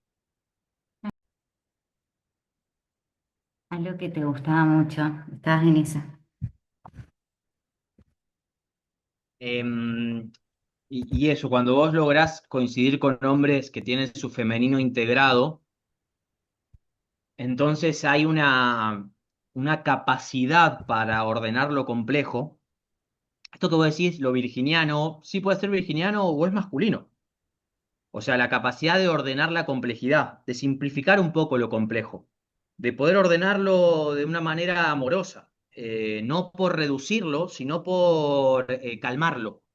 Es una virtud masculina que está muy apagada y poco visible, porque, insisto, esta falta de profundidad vuelve a la simpleza más del orden de lo reduccionista que de lo calmo, del orden. Ah, bueno, lo O que decís, ahí hay algo, en realidad, en temas vibratorios del mandala astrológico, netamente, la energía de tierra es femenina. Mm, Sí, tiene una temperatura fría que por momentos genera esa distancia, como esa contemplación, los signos de tierra, pero es femenina. La parte de Acuario, que es aire, es masculina, que es como esta parte, la veo, la percibo en tu capacidad para poner en palabras, teorías, complejidades, la psicología social, las cómo nos están haciendo las cuestiones macros, explicarlas con mucha claridad en lo individual. Todo eso me parece muy masculino porque es ahí donde vos vas penetrando, como vas aclarando, ¿viste? Ahí sí siento esa penetración, como eso masculino de, che, me acordé de todo esto, ¿verdad? Y tal vez la caja en donde lo guardaste es más Virgo, que es como esta sensación más de, viste, tus visualizaciones, tus cuestiones más teatrales, tú cómo te empezás a hablar a vos mismo, que es más femenino, viste, que es esta sensación de decir, bueno, che, me estoy regando de agua, de tal cosa, como esas, ahí va más el elemento tal vez. y creo que lo femenino refiere mucho al cómo, además del qué. Se toma el tiempo, por ejemplo, esto, sí, ¿no? Uno empieza con lo masculino penetrando, penetrando. Hay un momento donde lo femenino me dice, ¿cómo está el ambiente? ¿Te está cebando? Mucha lógica, mucha palabra, algo de emoción, sensibilidad, Sí, re, entiendo. como generar como ese, el cómo, ¿no? El femenino le trae al masculino la sabiduría de saber pedir permiso y de ir viendo cómo está la cosa durante. Por esto que te digo, ustedes sostienen procesos, la gestación, la menstruación, los ciclos hormonales, sostienen procesos y van viendo el cómo durante. El hombre a veces se olvida de eso. Che, y tuve sexo, ¿y cómo? ¿Cómo tuviste sexo? Ah, ya está. No, nunca se preguntó cómo tuvo sexo. Suave, rápido, qué pasó antes, después, durante, cómo se sintió ella, cómo te sentiste vos. No está esa profundización de el cómo. Y esto es lo que te digo también durante el día, me levanto, ¿cómo me levanto? Pienso, ¿cómo pienso? Hablo, ¿cómo hablo? ¿Cómo? Ah, ok, desde ahí. Y cuando Y encontrás esto, hombres y, así, es muy y, y, lindo. y al criarte con mujeres, la imagen paterna, ¿dónde estuvo? Bueno, me tengo que ir. Bueno, buena, quería hacerlo, pero es que también me parece importante, como que es eso también, ¿no? O sea, no sé si me lleva como a Freud o a esta cuestión, pero no, sin caer como en esas identificaciones, pero sí cómo estuvo papá, o cómo no estuvo papá, o eso, esa figura masculina, porque claro, ves con mucha claridad lo femenino y naturalmente tenés masculinidad porque tu cuerpo emana eso, pero esa historia o lo que quieras como contar de ahí. Sí, sí, si yo voy adentro mío y justamente con esto que te digo de trascender las apariencias e ir a los planos sutiles, yo me considero andrógino. O sea, si vos me preguntás a mí en un plano energético, yo no me considero ni hombre ni mujer. ¿Qué pasa? Dentro de la paradoja y la vivencia, acepto mi biología, acepto mi naturaleza y reproduzco la vivencia de ser un hombre. Y me gusta, porque yo me siento una mujer dentro de esta barba y esta voz. Y de repente, "Ué", pero todo femenino, no sé qué. Sí, te Entonces, veo, tal cual. para mí yo me considero andrógino, puedo ser tan mujer como hombre según el contexto. Dentro de lo que fue mi familia y la construcción de mi subjetividad, mi padre es muy femenino, Mi padre cocina, es suave, es lento, habla bajo, tiene mucho de esta cosa como muy femenina y al mismo tiempo es re proveedor, el tipo, re trabajador, re estable, tierra, es un taurino ahí, bien, bien taurino, pero es de las manualidades, hace todo lento y sutil, cero, cero machito, cero violento. Entonces agradezco mucho que mi padre me ha ofrecido la visión de un hombre más, de un hombre femenino. Eh, Al mismo tiempo, sí, lo que le he demandado en algún momento de mi vida y lo que he como trabajado en mí es un poco esta falta de presencia masculina, ¿no? Como que yo veo la presencia masculina más en mi madre y ahí hay como una especie de desorden psíquico, como que lo que tiene de lindo el masculino para mí como su virtud de hombre es poder esto de agarrarte en el brazo, ¿no? Y decir como, sostenerte ahí y decir, ah, claro, acá me reacomodo, como, viste, el pecho del hombre, para el tantra inclusive, el pecho del hombre es un polo negativo, es donde recibe energía. Ustedes tienen el pecho positivo, el polo positivo en los pechos donde dan. Viste que apoyar la cabeza en el pecho de un hombre es una contención muy grande, que el hombre reciba en esta cavidad. Re. Eh, y bueno, entonces tal vez eso fue lo que en algún momento pude haber sentido una carencia de parte de mi padre, de decir como, che, faltó ahí un poco el decir, acá estoy, ¿no? Esa presencia que tal vez por eso yo después en la construcción de mi masculinidad, por oposición y por compensación, generé mucha presencia y mucho pecho abierto. Como que yo tengo naturalmente, fisiológicamente, tengo el pecho muy abierto y esta cosa de venga, venga, que agarro a toda la sociedad junta, ¿viste? Como que la red, todos mis seguidores vengan que tengo lugar para todos. Como Más abrazo a buenos. todos en Sí, el sí, sí. pechito. Venga, así veo pequeños duendecitos metiéndose todos acá y yo así, ¿viste? Eh, Qué Más, fuerte. sin embargo, esto de que haber tenido un padre femenino en ese sentido. De hecho, mi primera profesión fue cocinero y yo mamé la cocina de él. ¿Ves? Mamé de él, fíjate. Así que ¿No? interesante, interesante ahí esa figura. Le agradezco mucho a mi viejo eso porque ha sido un ejemplo de un hombre que no tiene por qué gritar o pisar fuerte para estar presente. Me encanta.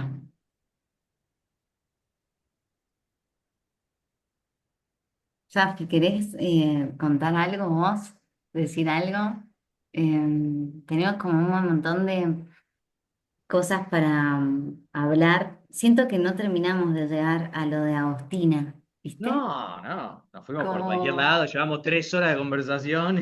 pero a la vez siento que voy a subir esta, o sea, este YouTube todo junto y creo que está muy bueno, ¿viste? Como que es todo lo que está pasando para llegar a eso, como esto, no me importa tanto el resultado, sino el proceso y quien sienta que tiene ganas de habitar esos procesos, como... Y es esa, es esto también que dijiste como de la intención, la voluntad, el decir, bueno, coordino con una persona, hago esto y está. Y bueno, es eso, ¿no? Como que siento que de repente hay un montón de lucecitas o de canales que veo, como tengo esta visualización como que están semiabiertos y que por ahí con esto es como pueden limpiarse un poquito más. ¿Viste? Como... Sí, creo que el hecho esto de integrar la feminidad y del cómo es importantísimo. Creo que por eso la gran mayoría de los abusadores son hombres, porque construyen una vida sin preguntarse cómo se siente el otro con lo que yo hago. Y terminan haciendo mucho daño al prójimo, porque no tienen el freno receptivo de decir, che, ¿cómo se está sintiendo el otro con lo que yo estoy haciendo? Con mi mirada, con mi piropo, yendo al extremo desequilibrado de un abuso. Creo que eso es una de las semillas más importantes que el hombre tiene en micro y en macro, ¿sí? Porque no es esto para el violador, esto es para el hombre en general, que no necesariamente va a abusar de alguien, pero sí va a generar daños o va a generar individualismo o va a generar una prepotencia sobre el otro por no frenar y decir cómo se está sintiendo el otro. Hombres, a la hora de tocar una mujer o tocar otro hombre, a la hora de penetrar un ser, cómo se está sintiendo el otro. La suavidad, el permiso, es como entrar a la casa de alguien y así pegar el portazo y que no te importe cómo se está sintiendo el otro al entrar en su casa. Entonces creo que esa es una de las semillas más importantes que de ahí derivan un montón de ramificaciones. ¿Y qué crees? Te tiro como una punta que salió en una consulta que fue, em, estoy muy enfocado en lo material, en lo económico, en lo profesional. No, no tengo tiempo para una relación seria o no quiero una relación seria. Y a mí me debo como al reflejo de decir, en este área de mi vida no soy serio. En otra sí, pero en esta área de mi vida no soy serio. No entendí como que no quería algo, ¿no? Serio con Mm, el otro, jugar con otro. Sentí que ahí es como que no, eso como que si fuera de tontos hablar de minitas o de lo que me pasa o de lo que siento, como si fuera algo que no es serio. mm. Interesante ir por ahí en qué es la seriedad, eh, cómo se divide una relación seria de una no seria. Porque yo lo que más me estuve cuestionando últimamente es por qué un vínculo sexoafectivo, en vez de ser potencia para tu desarrollo personal, profesional, individual, es un obstáculo. ¿Qué es lo que sucede ahí? Que la psique debe fragmentar la conexión sexoafectiva del desarrollo personal. Y creo que viene cuando uno todavía no se ha laburado tanto interiormente, esto que dijimos al inicio, que la relación sexoafectiva termina desembocando en una resonancia de heridas, o inicia, mejor dicho, desde ahí, pero luego se termina visibilizando. Y cuando una relación sexoafectiva tiene una resonancia con la herida, naturalmente va a demandar mucha energía psíquica. Y al demandar mucha energía psíquica, te va a sacar energía de tus procesos personales. Entonces, lo que sucede es que en vez de generar un trabajo interior para decir, che, pará, pero yo debería, el vínculo en realidad debería ser una potencia, no un obstáculo, entonces genero un juicio sobre el vínculo y digo, no, porque te distrae, no, porque me saca de eje. Pero pará, te saca de eje porque vos no estás logrando resonar con un vínculo que en realidad sea potencia. Para la psicología social, nosotros somos seres sociales en potencia. Un amigo, un colega te potencia. Si no te está potenciando es porque la resonancia no está siendo esencial y saludable. Entonces, ¿cuál sería el trabajo? Anda a tu frecuencia vibratoria y a la liberación de tus condicionamientos para que logres erotizarte y que te guste una persona que te potencie y que en realidad el vínculo te genere más energía para tu desarrollo personal, que esa persona te aplauda, te riegue, te genere amor en tu frecuencia vibratoria para que el agua con la que riegues sea justamente más elevada. Pero si vos resonás con la herida, claro, la frecuencia vibratoria baja y empieza la cosa a volverse inconexa, a volverse materialización de baja vibración. Y aquí es donde vamos un poco al huevo y la gallina, el huevo o la gallina. O sea, la relación en sí nos muestra y el inconsciente se siente atraído a esa problemática sin resolver. Por eso es importante romper el primer eslabón de la cadena, hacer terapia, hacerte cargo de tu niño herido e ir a mamá y a papá. Y cuando rompemos ese primer eslabón, dejamos de resonar con representantes y actores de esa problemática primaria puestas en una cama y en un sexo. Y empezamos a resonar con esta versión positiva del vínculo, donde claro, si el otro no me potencia, entonces es algo que no alimento o es algo que de entrada limito o converso, a ver si a través de la comunicación puede ser potencia. En lo Total. personal, luego de muchas relaciones fallidas, ya me di cuenta que hoy en día me erotiza la salud y la potencia. Y yo me autoerotizo al sentir que quiero potenciar al otro y que quiero que el otro brille y que el otro se expanda y que el otro cumpla su propósito, no su propósito para conmigo, su propósito individual. Porque acá la dimensión está, cada uno tiene su manguerita. Y si nos conectamos, buenísimo, conectémonos, pero cada uno tiene su manguerita. Para mí es más una cuestión de tipo hebra de ADN que esto. Entonces, que cada punto de encuentro potencie nuestro viaje individual. Si no, no tiene sentido. Si no es ilusorio, si no es simbiosis, si no es volver al niño que quiere estar pegadito a mamá y a papá. Bien.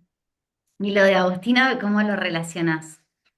por qué digamos ahí? ¿Por qué fue ahí? O sea, entiendo que está muy relacionado, digo, vivimos en una sociedad en donde estas cualidades femeninas, vos lo dijiste y creo que yo también lo pienso, lo siento, lo apruebo, lo pensamos que no se le ha dado mucha cabida y tal vez desde los movimientos más políticos o colectivos en donde la mujer se ha puesto ha sacado también mucha energía masculina para mostrar eso, digamos, se ha hecho bajo una estructura que también es masculina. Entonces, esto como, viste como nosotros este año me invitaron a participar de un conversatorio de mujeres artistas en San Juan. Y la idea era como poder estar de guía y sostener a las entrevistadoras ahí. Entonces la primera pregunta que me hice fue, ¿qué es la mujer? ¿Viste? Diferente al hombre. Y lo primero que se me vino y que no pude dejar de salir de ahí fue el misterio.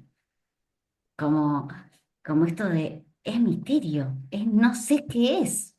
¿Viste? Como que esta sensación de que el hombre era más fácil definirlo y poner todo lo que hacía y materializada y la mujer una sensación de misterio, entonces también ahí empieza medio lo budista o lo del retiro o lo de esto de esperar, como que no hay forma de que te encuentres con lo femenino si no esperas, si no haces espacio, como decís vos, si no te pones receptivo. Entonces, siento esto de lo de Agostina también y lo de nuestro conversatorio, como por momentos es lo que sucedió tiene más que ver con lo masculino, con la acción, la agresión, la fuerza, y termina en un acto hasta de sacrificio de lo femenino que tiene que ver tal vez con la muerte de algo que representa lo femenino, y eso enciende una luz en donde todos empiezan a hablar, en donde todos resuenan, en donde todos se sensibilizan, y de repente es como, ¿qué está pasando en el 2026 todavía? Este sacrificio, te digo, como cierro con eso, como la Sí. lectura que hago. Sí, la falta de sensibilidad del masculino. Obviamente, si hablamos de un caso tan extremo como una violación y una muerte, tenemos que hablar también de una patología mental, tenemos que hablar de un trastorno de la personalidad, tenemos que hablar de un extremo, ¿no? De esta energía masculina donde en su mayor porcentaje no se va a llegar a eso, ¿verdad? Pero sí se va a llegar a las microviolencias, sí se va a llegar a abusos, sí se llegan a cosas donde no necesariamente tiene que haber una patología mental tal para llegar a hacer semejante atrocidad, ¿no? Como que siento que hay dos canales de análisis. Uno, el más, el normal por cuestión de norma y de proporciones de la sociedad, donde los hombres el simple hecho de estar mirando a una mujer sin preguntarse cómo la estoy haciendo sentir ya va construyendo ese machismo y esa falta de sensibilidad en conjunto a todo lo que nosotros nos vamos reprimiendo entre nosotros, devenido de haber sido herramientas de guerra, herramientas de industria. Nosotros movemos el 75%, 80% de las industrias, donde todas esas industrias son súper rudas y donde el cuerpo no tiene que ver. O sea, el cuerpo se lastima, se hace bolsa y el hombre tiene que correr la sensibilidad de lado para vivir en este sistema y mover el mundo. Entonces la sensibilidad empieza a estar totalmente amputada por la sociedad. Mm, Eso se empieza a ver en micro y en macro. Como digo, por un lado tenemos el análisis general y más normal de la cuestión y por otro lado tenemos el análisis bueno, de psicópatas, ¿no? O de personas que realmente, sin necesidad tampoco de ser psicópatas, de que llegan a extremos tales donde tal vez pueden mostrar arrepentimiento posterior o culpa o lo que sea, no lo que haría un psicópata, pero igual que han llegado a situaciones que, bueno, son inimaginables para la mayoría de los hombres que yo conozco y que uno puede encontrarse en cualquier tipo de deconstrucción masculina, ¿no? Es inimaginable para la mayoría de nosotros pensar en matar o violar a alguien. Sin embargo, tenemos que ver de lo micro a lo macro, porque también de ahí se va sosteniendo, y creo que desde esos micros donde nosotros vamos a poder empezar a poner frenos para que esas locuras no sientan un terreno tan disponible. tremendo lo que Me estás acuerdo una diciendo. vez Desde haciéndole eso una... micro se puede poner frenos, no se puede poner frenos desde lo macro. Desde lo micro Claro, se puede poner frenos, ¿no? claro, y de hecho... A mí me quedó grabada una entrevista que le hacían a un pedófilo, que estaba encarcelado, un violador, Mm, y acá llamo a la sabiduría femenina para que trabaje en esto también y nos acompañe a empoderar esto, a los guardianes masculinos, que le preguntaban al tipo, al violador, violador y pedófilo, cuál era el principal factor por el cual él no se acercaba a un niño. Y decía si estaba el padre presente, no la madre, el padre. Si el hombre estaba presente, era una presa no disponible para él. Entonces, ahí es donde llamo a esto. Nosotros, como hombres, somos al mismo tiempo los guardianes ante esos hombres. No somos todos esos violadores. Como he escuchado en aberraciones inclusive de hombres, y acá hasta me enojo y me pongo porque miraría a esos hombres a la cara y les pondría límites. Todos los hombres son violadores. No, querido. No, ¿qué es eso? ¿Qué es esa locura? Todos los hombres son violadores a priori. Todos los hombres son malos a priori. No, el niño no es malo a priori. El niño es un niño. Que la sociedad y la cultura vaya pervirtiendo la sensibilidad masculina para llegar a estados donde penetran sin empatía o piropean sin empatía o llegan a un estado de violación y muerte, eso es otra cosa. Pero el hombre no es el violador. El hombre también es el guardián de las mujeres y de los niños. El hombre es el que se para y el violador hace, no, no, no, acá no, acá hay un hombre sano. Acá hay un hombre sano que es el que me hace frente. Sí, permiso, me voy para otro lado. Y ahí es donde nosotros como hombres nos tenemos que parar como guardianes. Te acompaño a tu casa. Sostengo al niño, el primer chabón que está mirando raro se lo mira a los ojos. Ahí estamos nosotros. me encanta lo que estás diciendo, re contra. ¿De dónde, o sea, toda esta construcción de social en donde al hombre no se lo ha dejado sentir o se le ha amputado el sentimiento? De dónde viene, digamos? ¿Cuál es el cuentito? ¿Cuál es la historia? De esto que te comentaba recién, de haber sido, de ser hasta el día de hoy, las herramientas de guerra y de industria, de Pero ¿quién minería, de pensó que eso iba a ser la herramienta, digamos, de guerra? quién pensó, y la historia humana se basa en eso, en el hombre siendo el protector que tiene que poner el cuerpo. O sea, es el hombre el que siempre estuvo por su naturaleza más fuerte, porque biológicamente, como así, no sé, el león es más fuerte que la leona, y después tenés otras especies donde la hembra es más fuerte que el macho, el Homo sapiens sapiens, el hombre es más fuerte que la hembra, tiene más fibra muscular en líneas generales, como regla biológica. Luego hay modificaciones, claro que sí, pero en la norma el hombre es el que tiene mayor fortaleza física. Entonces, naturalmente, si vos tenés que levantar una Sale a la casa, ¿cómo va a ser más lucha, sale a la protección, ok. a la protección, a la construcción, al levantamiento de peso, a todo lo que demandaba fuerza, por lo tanto, demandaba menos sensibilidad y emoción? Entonces ahí fue como se empezó a decir, el hombre tiene que poner el cuerpo, pero para eso tiene que sacarlo, para eso tiene que quitar la sensibilidad. Porque si vos ves, no sé, la típica, no sé, la mano de hombre, que es una mano lastimada. Entonces, que, ay, che, me duele la mano, no sea maricón. ¿Por qué? Porque estoy sintiendo sobre mi cuerpo. Le estoy dando importancia a la suavidad y a que mi cuerpo se cuide. Pero eso no es normal para el hombre dentro de la sociedad. Y eso yo lo que noto como hombre es que no se valora ni se observa. O sea, realmente, si vos lo ves estadísticamente, el hombre es el que mueve la mayor cantidad de industrias por las cuales estamos haciendo esta videollamada. Que las torres, que los minerales que se utilizan para el litio que utiliza el circuito de mi computadora. Son en que en un 95% hombres los que están en esas minas en estados absolutamente insalubres. Como así las mujeres tienen sus estados insalubres que podemos analizar y analizamos constantemente. Digo, es sistémico y pasa en ambas partes. Y el hombre no es insensible porque sí, porque nace así, a priori, como se dice. No, el niño es un niño y es totalmente sensible, pero si al niño cada vez le va mostrando, le das el juguete de un arma, si al niño le das a jugar al superhéroe que se mata a piñas con otro, y claro, ¿qué va a empezar a construir? Muerte, guerra, fuerza, que lo va a llevar a reconocer que su valor está en levantar peso, en hacer fuerza, en tener menos sensibilidad y mayor fortaleza física. Después, ¿qué hace ese niño cuando se transforma en adulto niño? Porque no sanó su niño. Utiliza la fuerza como medio y no la sensibilidad. Y si vos te vas, Había esto una tiene sus pregunta, ¿te raíces. acordás de una pregunta que se hacía como en el caso de Agostina que decían, no me acuerdo bien la pregunta, si te acordás, traíla, que era como algo así de, ¿cómo puede haber un hombre que haga esto?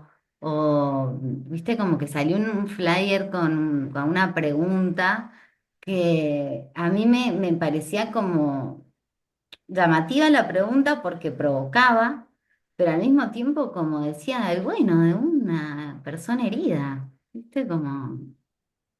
Como que también me pasa eso cuando pasan estos acontecimientos, como esta cosa de polarización en banco esto, entonces desconecto totalmente de lo otro y siento que mi mirada, o sea, la de Julieta siempre ha tendido a ser como, che, los hombres no pueden ser sensibles. O sea, ¿ustedes se están dando cuenta?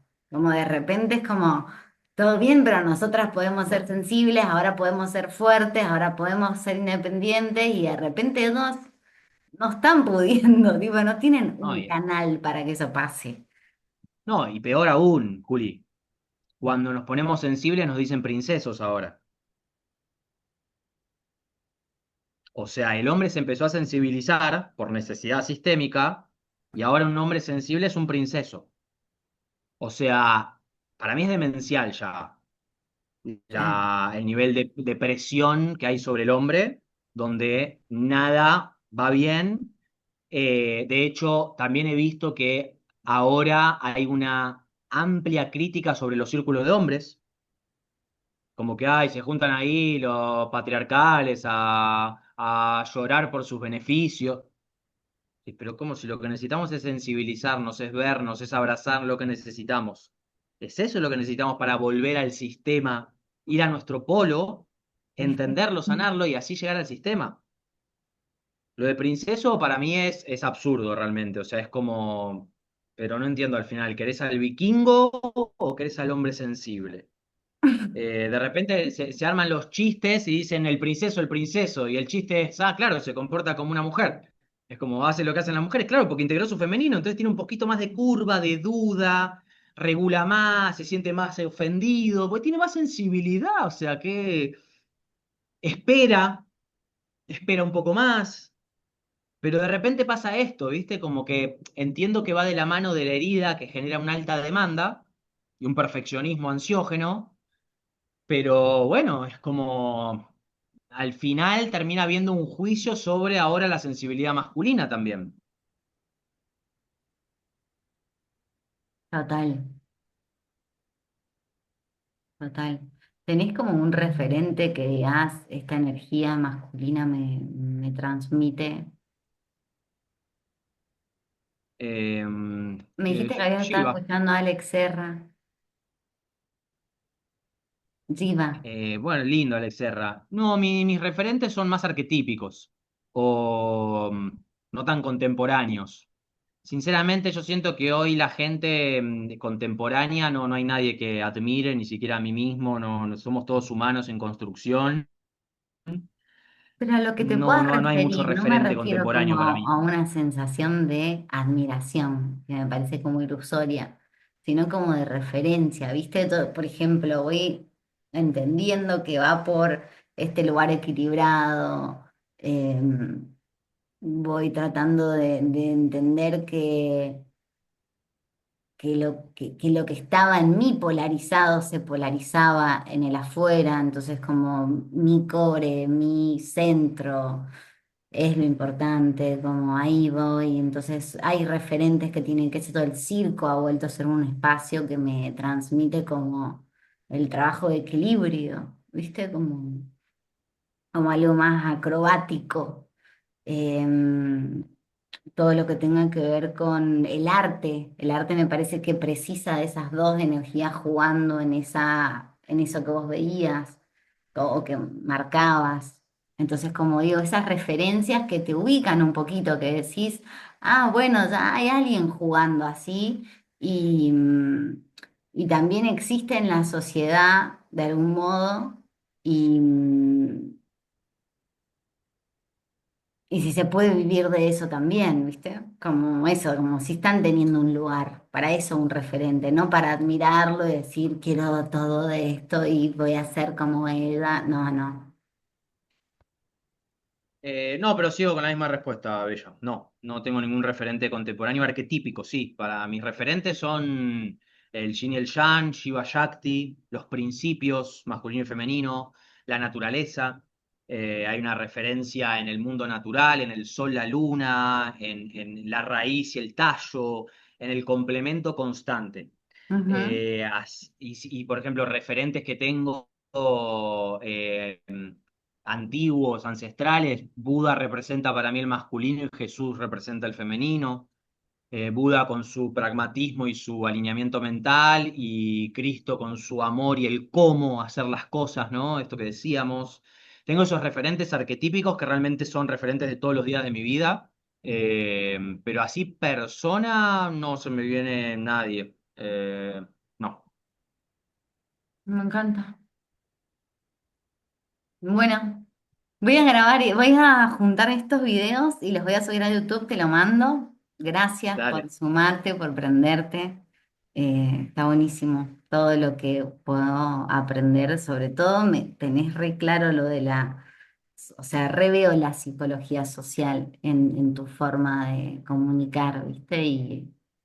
Y aclara un montón. Sí, está bueno. A veces el idioma occidental acerca. Eh, em, Así que bueno, gracias a vos también por la invitación y bueno, cuando quieras podemos hacer tal vez charlas más enfocadas, más una temática concreta y poder sacar videitos más cortitos que vayan un poco más al grano, tranquilamente lo podemos hacer. Así que bueno, gracias por tu tiempo y la invitación también y gracias a quienes estuvieron ahí presentes. Sí, re. Bueno, creo que hay momentos como que están buenos que pueden salir en reels cortitos y creo que vos querías contar un poco lo que estabas haciendo, lo que se venía, que lo contaste al principio un poco, pero estás con talleres, estás con... Ah, sí. Bueno, justamente me dedico al Tantra, que es el culto al femenino. Entonces, ahora voy a dar un taller de Tantra integral, que es una síntesis de mis 12 años de práctica, donde voy a explicar teórica y prácticamente esta tecnología que sirve para cultivar el femenino y equilibrarlo con el masculino dentro de cada persona, hombre y mujer. Así que voy a estar dando un taller de 3 horas, una gran síntesis con ejercicios para que la gente practique. Y en septiembre abro el segundo grupo de la formación anual en Tantra, donde, bueno, formo personas para que puedan transmitir el Tantra con algunas técnicas. Y bueno, y para mí es re lindo porque trabaja con esto, con la integración de la energía femenina, que es el ánima, como decía Jung, es la vitalidad y es lo que hoy está faltando mucho en la vida, que es mucha productividad, mucha cosa, pero está faltando el aroma de la flor, ¿no? Y ese aroma es la energía femenina que le da sentido a nuestra existencia. Así que sí, estoy con eso, y después, bueno, sesiones online y demás que me pueden seguir y ahí ver todo lo que voy haciendo y escribirme cuando quieran. ¿Es online lo anual? ¿Es online, Sí, es presencial online o es grabado? sí, es online, en vivo, queda grabado y después hay propuestas presenciales para que las personitas que puedan aprovechar tengan una sesión conmigo con descuento, termina con un retiro vivencial, digamos que todas las posibilidades presenciales tienen beneficios los que están en la formación, pero si estás en otro país o no puedes hacerlo presencial, hay un seguimiento online y hay una especie de evaluación al final de la formación online para entregar el certificado. Pero sí, es online, en vivo y queda grabado. Bueno, me encanta. Gracias. Subí fotos de todo lo que estás haciendo, de dónde estás, que está re lindo y inspira un montón también. Así que está Mm, bueno. bueno, gracias. Sí, sí, seguiré subiendo y ahora, a partir de esta semana, se vienen todas las actividades acá. Esto que te decía, el laboratorio tántrico, Static Dance con Uy, me Tantra, es la primera vez que lo voy a hacer. Así que sí, voy a ir compartiendo porque se está poniendo España. qué bien ahí, me encantó. Bueno, hay dos españolas ahí. Luisa se metió y está en España, así que Ah. se querían estar, seguro se lo pasan. Bueno, de una, encantado, buenísimo. Bueno, belleza, estamos en contacto. Que andes Gracias. bien. Beso enorme.